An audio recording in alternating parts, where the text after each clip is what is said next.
معانا الكابتن توته، الكابتن حسين في فريق الترعه، والكابتن مودي دخل معانا في النص. طبعا بنقول لكم الاول مبروك الصعود لدور الثمانيه، والنهارده كانت مباراه قويه ومباراه صعبه. ضيعتوا اهداف ياما النهارده في الشوط الاول وفي الشوط الثاني، انما في الاخر تعادلتوا 1-1. كانت المباراه عدت عليك ازاي يا كابتن؟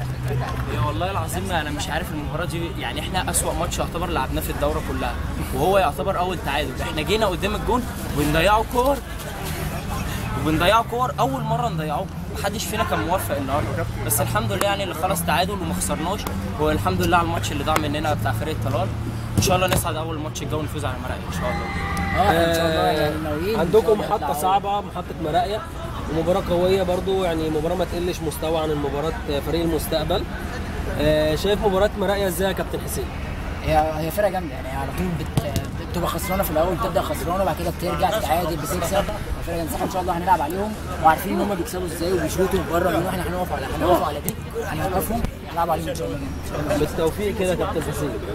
كابتن اسلام مدافع فريق الترعه، شايف مباراه مراقيه اللي جايه ازاي يا كابتن؟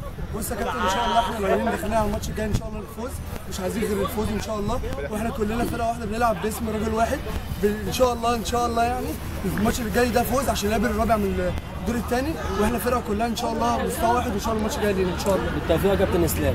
الكابتن مودي كنت احتياطي النهارده كابتن ونزلت واديت مباراه كويسه عكس المتوقع عليك يعني يا كابتن. كل ماتش كده خلي بالك.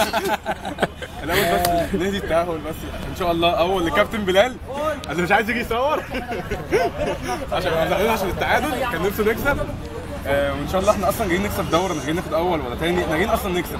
فالماتش الجاي الاول يبقى كده احنا عندنا نص الطريق، وبعد كده نكمل 3 ماتشات تانيين لحد البريد. بالتوفيق يا كابتن. اتفضل. بس في حضرتك كنت بتقول على حجه الحراس، حجه الحراس بقى له 4 ماتشات من اعلى موسم لنا السنه دي، بجد كابتن جيمي، يعني تحيه ليه كابتن جيمي العالمي. بس كابتن جيمي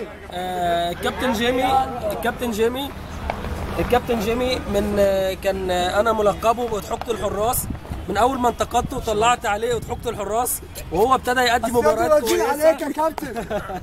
وهو ابتدى يقدم مباريات كويسه، يعني الانتقاد بتاعي هو خلاه يخدم الفرقه بتاعته. ازيك يا كابتن جيمي؟ الحمد لله. انت عامل ايه؟ الحمد لله. اهم حاجه حبيب قلبي. مين اللي ضربك في عينيك يا جيمي ولا دي من الكوره كده؟ توته والله. هو توته ضربك؟ مش مشكله والله. صح. اهم حاجه الجول، اهم حاجه الجول. طب يا كابتن مباراه النهارده كانت صعبه عليك كابتن؟ طبعا جدا. فريق كويس والله، بس الحمد لله ادينا كويس معاه والحمد لله. الهدف ده الساعه كام كابتن؟ بس احنا واحد. الحمد لله على الصعود يعني. الحمد لله بالظبط. احنا يا كابتن جيمي شايف مباراه مراقيه اللي جايه ازاي يا كابتن؟ طبعا صعبه، مباراه صعبه، وهي ماشيه 3 دلوقتي، بس ان شاء الله بتلعب بالنضاره يا كابتن؟ ان شاء الله. على فكره فرقه مراقيه كلها شويطه وبيشوطوا من اي حته في الملعب. ما ينفعش تلعب بالنضاره. ان الله معانا. بالتوفيق يا كابتن جيمي. بالتوفيق يا كابتن جيمي.